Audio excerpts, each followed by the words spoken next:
लेकिन एक्सरसाइज बताएं ख़वातीन। आपको पता है कि प्रेगनेंसी को रोकने के लिए ऐसे पैच आ गए हैं। हाँ, और ऐसी मेडिसिन ली जाती हैं और उनसे भी उनगा मोटापा जो है वो दिन ब दिन बढ़ जाता है। बिल्कुल। तो ये उनके लिए बताएं कि वो क्या करें। और पहले बच्चे के बाद अगर वो सी सेक्शन हुआ है तो फिर पेट निकल आता है, तो उसको किस तरह कम किया जा सकता है ताकि वो अपनी खूबसूरती को बरकरार रख सके। अच्छा जी, एक तो ये कि जिस्म में वो चेंज जो माँ बन के आती है वो कभी बदसूरत नहीं हो सकती, तो मैं तो उसको खूबसूरती ही कहूँगी। और दूसरी बात ये है कि हाँ जी, और दूसरी बात ये है कि इस बात को लेके आप सारी ख़वातीन ने चौड़ा नहीं होना और अपना ख्याल रखना जो है वो छोड़ना नहीं है, तो आप अपना ख्याल रखती रहें।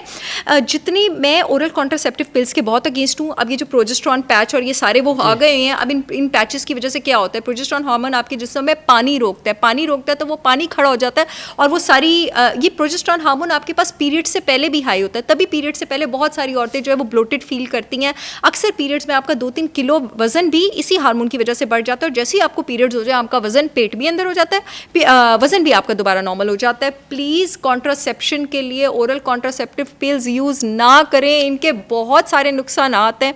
ओरल कॉन्ट्रासेप्टिव पिल्स मैं आपको बताऊं, आपको इनडायरेक्टली ब्लड प्रेशर का पेशेंट भी बना सकती हैं। आपके जिस्म से जिंक निकाल देती हैं, जिस्म से जिंक निकल जाए आप आगे जाके ब्लड प्रेशर की पेशेंट बन जाती हैं। आपकी बॉडी का गुड एस्ट्रोजन, इस पे ओरल कॉन्ट्रासेप्टिव पिल्स पे हम ज़ैन बात करेंगे दोबारा, क्योंकि वो आपकी एक्ने वगैरह बड़ी जरूरी है और हर दूसरी औरत इसका शिकार है, बहुत ज़रूरी। और हम हार्मोन रिप्लेसमेंट थेरेपी भी बात करेंगे। अलबत्ता अभी मैं ये बात कर दूं कि इस हार्मोन की डिस्टर्बेंस की वजह से जो आपका वेट बढ़ता है, जब तक हार्मोन ठीक नहीं होगा कोई वर्जिश उस पेट को अंदर नहीं कर सकती, हेल्प कर सकती है। और ये बात सच है कि जो आपके पेट का आखिरी वाला टायर होता है वो अंदर जाने में टाइम लगाता है। कीटो भी हेल्प करती है, हार्मोन वाले में भी इंटरमिटेंट फास्टिंग भी हेल्प करती है, लेकिन जब तक आप अपने जिस्म से टॉक्सिक एस्ट्रोजन नहीं निकालेंगी वो कैसे ठीक होगा, वो ठीक नहीं हो सकता।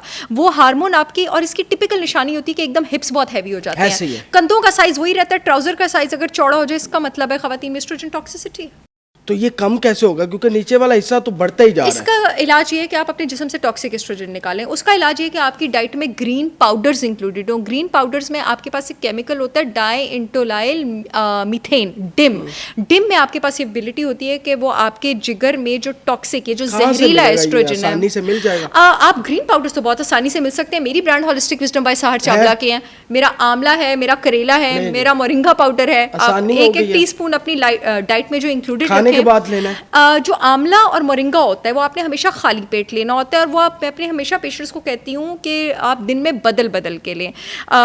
जो लिंक है मेरी ब्रांड का वो डिस्क्रिप्शन में मौजूद होगा, आप वहाँ से ऑर्डर कर सकते हैं। पूरे पाकिस्तान में शिपमेंट हो रही है। उसको नीम गर्म पानी में लेना होता है।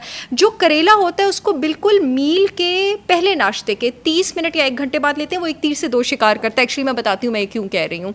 वो एक्चुअली आपका जो है हार्मोन लेवल तो नॉर्मल करने में हेल्प करता ही करता है, उसके साथ आपके ब्लड शुगर लेवल्स मेंटेन रखता है। एक तीर से 2 शिकार, आपके ब्लड शुगर लेवल्स जो अगर मेंटेन रहेंगे, आप डायबिटिक नहीं होंगे, आपको बार बार जो है वो फूड क्रेविंग्स नहीं होंगे।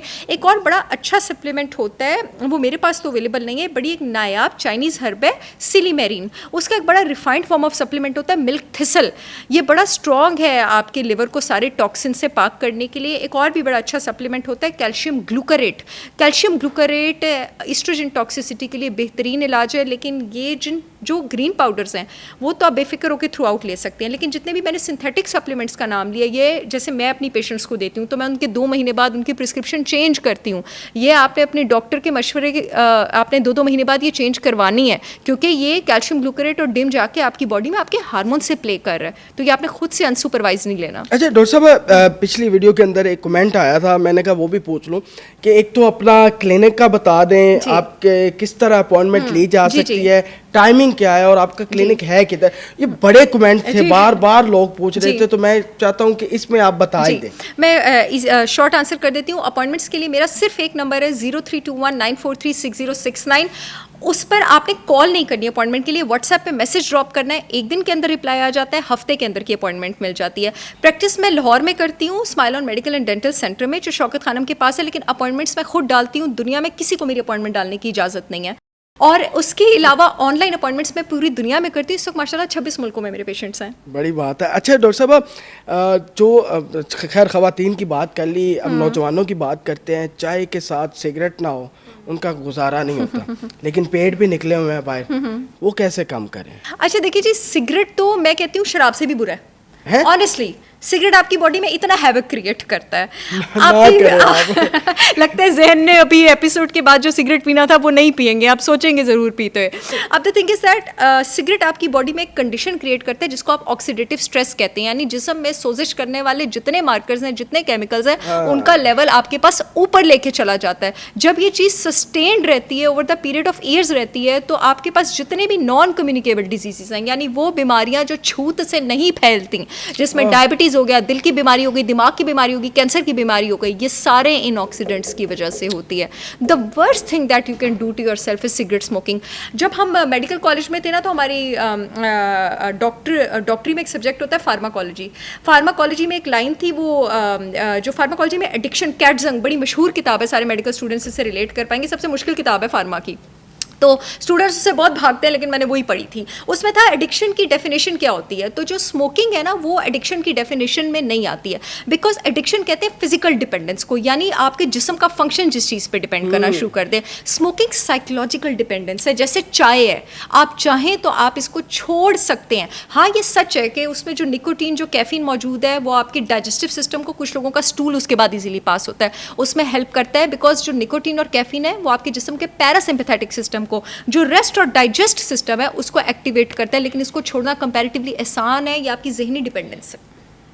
तो इसका कोई दूसरा हल है कि वो कैफीन और निकोटीन दूसरे तरीके से अगर वो ले सके, ताकि वो उनका, अब तो बहुत सारी हमारे पास निकोटीन च्युइंग गम्स और इस तरह की चीज़ें अवेलेबल हैं जो कि डेफिनेटली आपको इनिशियली हेल्प करती है। लेकिन मैं आपको बात बताऊं, to wean off from any kind of addiction, चाहे वो बुरा लाइफस्टाइल हो, चाहे वो सुस्ती की आदत हो, चाहे वो शराब हो, चाहे वो सिगरेट हो, चाहे वो देर से उठने की आदत हो, सबसे बड़ी ताकत इंसान का इरादा ही होता है। अगर आप किसी चीज़ की तस्दीक नहीं करते, आप उसको तस्लीम नहीं करेंगे, जब तक यहाँ से नहीं आवाज़ आती ना कि ये करना है, तो वो होता ही नहीं। तो यहाँ से आना, पेट कम करने का तेज तरीन तरीका क्या है? दुनिया में कुछ भी अचीव करने का, जो अचीव करने के काबिल, उसका तरीका तेज नहीं है। सबसे पहले तो अगर आप पेट कम करना चाहते हैं, अगर आपका लिवर सिरोसिस, अल्लाह ना करे, वो तो बड़ी एक एक्सट्रीम स्टेज है, वो रिवर्सिबल नहीं होती है, उसके लिए भी आपको वेजिटेरियन डाइट फॉलो करनी पड़ेगी। अपने अगर आप ड्रिंक करते हैं, स्मोक करते हैं, वो चीज़ें आपको छोड़नी पड़ेंगी। अपनी डाइट में विटामिन ई इंक्लूड करना पड़ेगा, 300 मिलीग्राम। ये मैं सारे उन लोगों के लिए कह रही हूँ जिनकी प्रेग्नेंट बेली है, दिन में 2 से 3 बार, वो बड़ा उसमें हेल्प करता है। अगर आपका हार्मोनल है, जो मैंने आपको एस्ट्रोजन टॉक्सिसिटी बताई है, पहले आप उसका इलाज करेंगी, आप कीटो करेंगी, आप इंटरमिटेंट फास्टिंग करेंगी, आप रात को जल्दी सोएंगी, आप सुबह वॉक करेंगी। और अगर आपकी पहले वाली बेली है, जो मैंने आपको फैटी लिवर का है, अगेन आप कीटो करेंगे, आप इंटरमिटेंट फास्टिंग करेंगे, आप रात को जल्दी सोएंगे, सुबह जल्दी उठेंगे और एक अपनी लॉन्ग जर्नी की तरफ निकलेंगे। देखिए जी, ऐसा नहीं होता कि हम एकदम से, कोई जादू की फकी नहीं है, चीज़ें आपको हेल्प करती हैं, चीज़ें हर्ब्स हेल्प करती हैं, ज़मीन आसमान का फ़र्क डालती हैं। लेकिन ऐसा होता है कि आप किसी रास्ते की तरफ निकलते हैं, तो जब आप कुछ अर्सा उसकी तरफ चलते हैं, फिर जब आप एक दिन पीछे मुड़ के देखते हैं, तो आपको नज़र आता है कि आप वहाँ पे चल चुके हैं और अब आपको रिजल्ट्स नज़र आ रहे हैं। तो जैसे आपका बेड़ा करके एक दिन में नहीं हुआ ना, बेड़ा सुधर भी एक दिन में नहीं सकता।